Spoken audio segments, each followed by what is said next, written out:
Today, I want to talk about something real and also something that's a little bit scary. And that is, if you're 65 years old and you have nothing saved for retirement, you're not alone. There are millions of people that are in that exact position.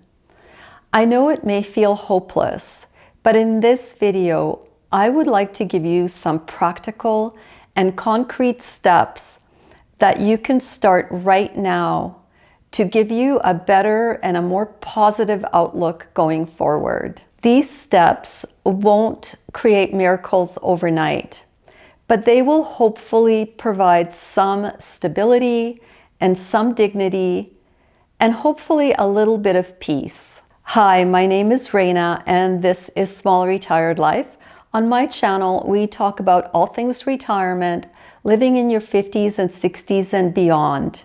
We discuss both light-hearted topics and some more serious topics like we will be discussing today. If you're new, welcome here. All right, let's walk through 6 urgent steps that I would suggest you take if you find yourself in this position. Please forgive me if I refer to some notes while I'm doing this video, but I think this topic is very important. Step number 1 is to face your reality without shame. The first step is not financial. It's more of an emotional thing. Stop blaming yourself as to why you're in the position that you're in. Stop dwelling as to all of the things that you have done wrong in the past. None of these things will put money in your bank account. What you need to do is expend your energy on the things that really matter right now, and also on the things that you can control. You can't control your past. So let's focus on the present and how that present action will affect your life in the future. The first thing you will need to do is to sit down with a pen and paper and honestly look at every single source of income that you have right now. Write down your monthly income sources, wherever they may come from. So if you're still working, write down how much money you make. If you receive Canada Pension, write down how much. If you receive old age security, write that down. If you're American, then it's the same thing, but with your specific pension programs such as Social Security and SSI and that type of thing. When you're writing this down, include any kind of benefits that you receive, such as, for example, if you receive some kind of a food assistance program, or if you receive free dental care, or if you're American and you receive some form of medical care, that type of thing. Essentially, every financial benefit or plus that comes your way, write it down so that you have a very clear picture of what is going on. The reason for doing this kind of an analysis is often when we're in a situation where we're scared. So for example, you're older and you have 0 money saved and you're worried about how you will retire and what would happen if you happen to lose your job or that type of thing, is we tend to kind of go into this denial mode and we don't assess where we are at. So the whole concept of putting all of these numbers on paper is to figure out exactly where you're at financially as far as income that is coming in. Also, again, keeping in mind, there is no shame here. There are so many people in this position and for so many reasons. I mean, maybe you sent your children off to college and you haven't had a chance to save money. There's all kinds of reasons. The idea is here, put down what is available to you right now on paper. Step number 2 is to secure your base of income. And that means understanding income that can come through various government assistance or government pension programs. Now, I can only speak to the Canadian programs, but if any of you are watching and are American, I would love it if you could list some of those programs that are available in America because you probably have way more knowledge about that than I do. So in Canada, we have a universal type of pension program that is called OAS, that is Old Age Security. And that is available to any Canadian over the age of 65 who meets specific residency requirements. The top OAS amount for 2025 is just over $734 if you're between the ages of 65 to 74. If you're over the age of 74, those payments increase to just over $800, and I will write the exact amount on screen. Now, there are limits as to how much money you can earn as an individual before you get that full amount. If you go over a certain amount of money earned per year, that amount gets clawed back. The clawbacks for OAS begin at an income just over $90,000. This is important to keep in mind because if you are working and you're 65 and you want to claim OAS, if you make over $90,000 Canadian a year, the government will start reducing those OAS payments. Of course, if your income goes down, then those OAS payments would go back up. But there is a threshold for how much money you are able to make before you start getting a reduction in your OAS payments. Another form of help that the government gives to low-income seniors, meaning those people who are 65 and older, is the GIS. And GIS stands for Guaranteed Income Supplement. And this is really geared for people who make under a certain amount of money. I don't know all of the totals, but I do know if you're a single person, meaning you're widowed, divorced, or just single, and you're over the age of 65, and you make less than $29,424 per year from any source of income, you can qualify for a GIS supplement, and the highest GIS supplement that you can get for one person is $1,090 some per month. So that's for one person, and of course that number increases, and also the amount that you make per year increases if you are a couple. The third kind of most common form of government pension is the CPP, which is the Canada Pension Plan. Now, in order to qualify to receive money from the CPP, you must have paid into it while you were working. As an employee in Canadian companies of any kind, you have all sorts of deductions on your check, and one of those is for CPP. Depending on how much you have contributed to your CPP over your lifetime, you will receive an amount of money monthly based on that. Now, you can start claiming CPP at the age of 60. But if you claim it at the age of 60, you're going to be penalized by having a lower amount.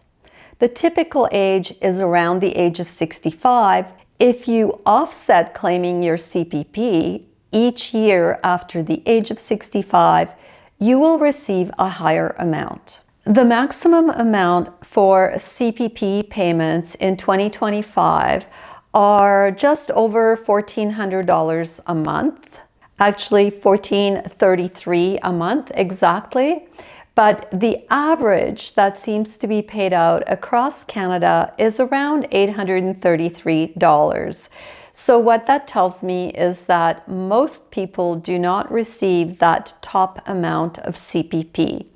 Again, the amount of CPP will depend on the age you take it at and how much you have contributed over the life of your employment. Each province also has top-ups to the various benefits that are available. So it's really important to look up your provincial top-ups because it's different in every province. The key thing in step number 2 is understanding the things that you qualify for so that you can advocate for yourself if you have no other form of income coming in and if you have no savings. I believe in the US you have Social Security, which I think is very similar to the Canadian CPP, but you can correct me if I'm wrong. And you also have SSI, which is more for the lower income folks out there. Again, help me out, all of you American friends. Step number 3 is to reduce your expenses immediately. And this is critical if you have zero savings and you're 65 years old. Every dollar you save matters. Take a look at your monthly budget. You need to write things down. It's good to see your spending on paper, and you also get a more accurate idea of what it is that you're spending. Write down all of your expenses, your rent or mortgage payments or condo fees, car payments, telephone, groceries, all of the things. The key point here is you want to know how much money you're spending, and you need to cut that back. There is no other option. There is no miracle cure if you're 65 and you have no savings. You have to tackle every single area, and expenses are a key part. Now, I will say that this all sounds like a sacrifice, but I don't know, sometimes lighter is better. So think of it in terms of as an exercise in simple living. See how low you can manage your expenses to come down and what you can live on. Make it a challenge and make it a game, but definitely reduce. Most of us do need internet nowadays. I don't consider that a luxury anymore. Everything we do is online. Check into services that are available for low-income seniors. When you're over the age of 65, there's all kinds of programs available out there for you that will help reduce some of these expenses. In Canada, I believe there is an internet service that is lower cost for those folks who fit into a low income bracket. Of course, if you're 65, you're not necessarily not working. You may have no savings, but you may still be working and actually making really good money. So some of these programs won't be available to you. The idea here is to check into everything and find every single possible way to reduce your costs on a monthly basis. Step number 4 is keep earning money. The reality is there's no miracle solution for the fact that you have no savings at the age of 65. To really get out of that situation, you need to keep earning money, you need a job so that you can save money and eliminate any debt that you might have. Now, there's nothing bad about working in your 60s. I think it's quite common nowadays. There's a lot of people that continue working into their later 60s. The statistics show it. And it's also a great way to kind of be out there in the world and keep up with things. So there's definitely no shame to working in your 60s. A lot of my viewers really enjoy having either a full-time job or a part-time job, even though they may be older. But if you're 65 and you have no savings, this is your reality. To depend on government pension plans is unrealistic. In Calgary, the average rent for a one-bedroom apartment is around $1,800 a month or more. And if you own your own home and you don't have a mortgage, there are still expenses that need to be considered. For example, I'll use myself. I own my own townhouse. I don't have a mortgage. And my taxes are over $300 a month. And my condo fees are over $400 a month. And my insurance is around $100 a month. So I spend around $800 or just over $800 a month just to live in my home. Consider this, if you are a low-income senior in Calgary and you're receiving strictly your OAS of $730 some and your, let's say, top GIS of $1,097, your income from these two pension plans are $1,800 a month. That covers your rent if you're in a one-bedroom type apartment. And if you've got food and car and everything else that we need to live, that won't cover it. It's a sobering thought. Even if you get CPP and OAS, you're making just over $2,000 a month if you're getting the top amount. And even if you get a bit of a provincial top up of, let's say, $300 and some a month or so as a one person, again, this barely covers your expenses. So being able to earn money is your most powerful tool if you have no savings at the age of 65. One of the greatest benefits of earning money into later years is it does allow you to contribute more to your Canada pension plan, therefore being able to receive more when you finally start claiming it. Also, if you're working and bringing in money, perhaps you can offset taking your CPP into your later years, thereby increasing the amount of your payments. CPP is an indexed pension plan, meaning it keeps up with the cost of living through regular increases. It is definitely worth your while to maximize those payments as much as possible. Continuing to work, if you're in that situation, is your saving grace. If you find that you can't work full-time because of health reasons and other things, then consider working part-time. There's many employers nowadays that will allow you to work from home as well. So seek out positions that may provide that type of a benefit. But without a doubt, you will need to do some kind of work to earn extra income. There is no other miracle solution. Step number 5, get rid of debt. This is very critical. If you're going into retirement with very little savings and you're predominantly going to be depending on government pensions, I suggest you get rid of your debt as soon as you can.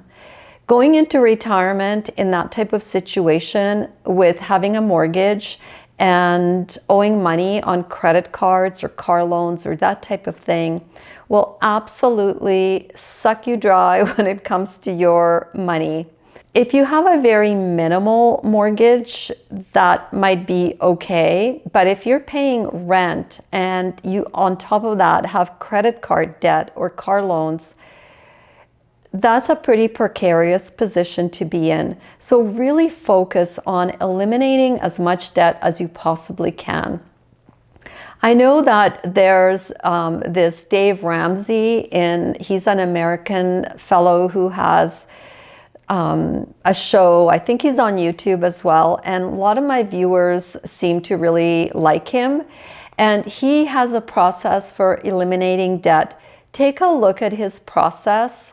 A lot of people talk about it. There's channels on YouTube where people have gone through it, so you don't need to be paying for anything. But consider doing something drastic like that so that you get yourself out of owing money to other people. That is just the most precarious position to be in.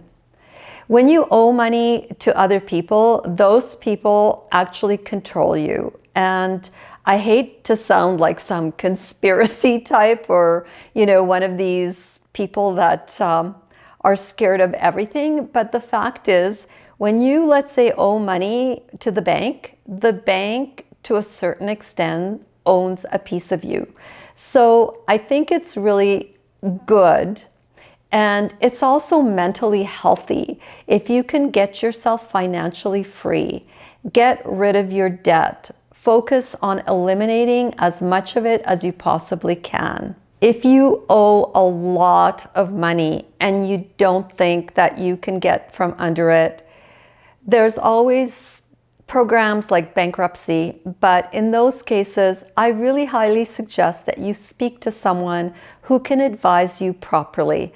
Don't listen to some person on YouTube.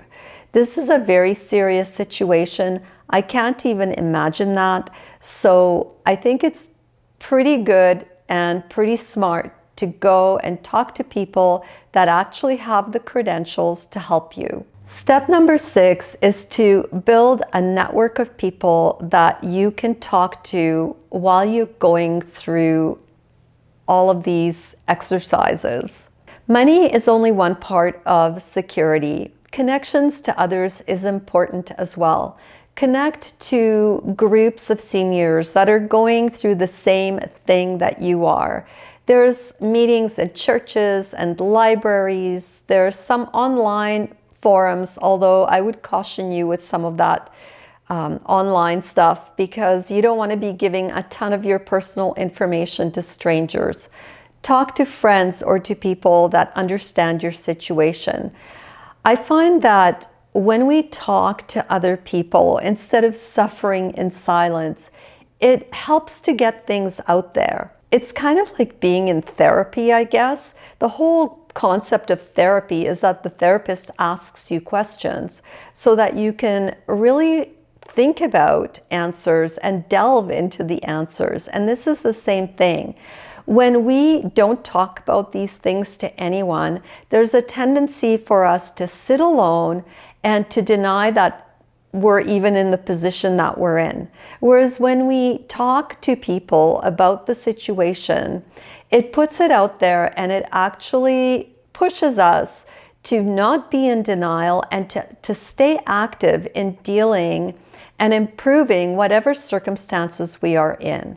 Now, I said I only had 6 steps, but really there's 7. The final kind of step is when you take all of those 6 things that we talked about and you pull them together. Once you have some base income identified and you've delved into all of the different programs that are available through the government as far as pensions are concerned, you have eliminated some of your expenses or you have cut back substantially on some of your expenses, and you've identified how you can do that. And you've also tackled your debt. You looked at your debt, you looked at what you owe to people and how you can minimize that, how you can lessen some of the interest expenses and so on. And you also have a really good network of people that you can discuss your situation with, where you can encourage each other to continue to strive for a positive solution. Once you have all of this together, then your job is not to create wealth, but to create peace and stability for yourself going forward. You know you're going to have to keep working, so try and make that as pleasant as you possibly can. Save money so that you have a little bit of a cushion. Realizing that we have to work longer than we wished is difficult, but it's not necessarily the negative that you think it has to be. Look for opportunities where you can do a job that you enjoy or do a job where there is less stress, and find communities of people that will ease this pathway to a point in time where you're not needing to work anymore. Reality is, if you have no money saved, you will have to work, and acceptance of that is probably the best thing you can do for yourself at this stage. Now, if you're lucky, maybe there is a miracle. Maybe you'll win the lottery, or maybe there's some kind of an inheritance. But reality is that likely that isn't the case, and you certainly shouldn't count on those types of things. You should count on yourself. You should count on your ability to push through and to be able to walk through a situation and get to the other side in one piece and better off than you are today. A smaller and simpler life can be a beautiful thing. So your retirement and your life at the age of 65 plus does not have to look like someone else's in order for it to be a good life. So if you're over 65 and you have nothing saved, this is not the doom and gloom end days, because you are not alone. Instead, follow the 6 steps that I've outlined and take control of your life and allow others to help you along your journey. And keep in mind that a retirement doesn't mean that you have a lot of money. You don't have to be wealthy. Instead, be in the frame of mind that a simple and a small life where you've got some of your bases covered and you've got a map as to where you're going and how you're going to get there is very meaningful and can be very satisfying. All right, this is all I have this week. I hope some of these tips help. And as always, I appreciate any tips in the comment section below the video. Thank you for watching, and I will see you all next week at our regular time. Bye!